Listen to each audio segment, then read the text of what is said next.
Kasi sa kanila yun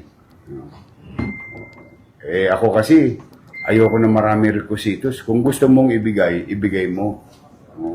Bibigay mo rin lang naman eh. Ang billing kasi ni Presidente, nandoon kami, mga Metro Manila Mayor. We were there.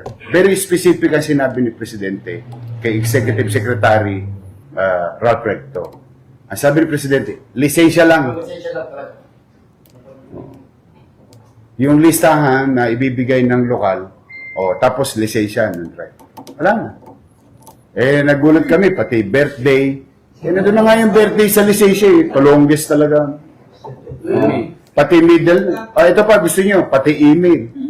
Ngayon, may pa-implement pa. Kailangan daw, magbaba kayo ng .gov.ph. So, kaya nga po naging driver lang kasi wala akong palino yan. IT na lang lahat.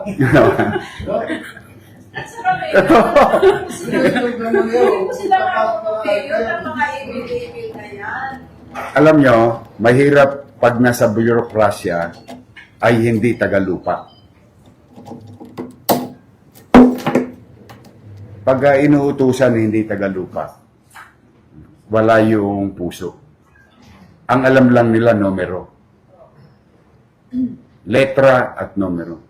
Yan ang pinagkaiba ng hindi tagalupa. Hindi maintindihan. At walang intindihin.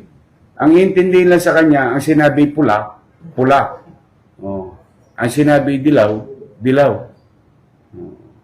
Tayo, pinipilit ko pa minsan-minsan, pula kung pula, puti kung puti, wala yung dikolor sa puti. Pero minsan, may gray. Yung napagitnaan ng pagitan ng itim at puti. Na tanging tao lamang na nakararanas ang makakaintindi nun. So, ulitin mo muna, hindi tumama ang operator. Hindi tumama yung mananakay. Ang bukang-buka lang ng yakap ng misis nila, driver. Ganun lang. Sige. Ang problema, di tapos na. Malamang yun, nailabas na ng mga driver yun.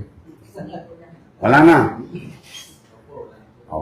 Basta sa inyo nang galing to, ang inyong boundary na sa Maling Anda, 300, depende pa. Kung pipita yung driver. Katulad yung sinasabi ni Kagawad, mabait naman kayo, natutuwa naman. Kasi po sir talagang... Pwede ba palakpakan nyo sarili nyo? Alam mo, mahirap makipagkapwa-tao sa oras ng kagipitan. Pero nakikita ang tunay na pagkatao ng tao sa oras ng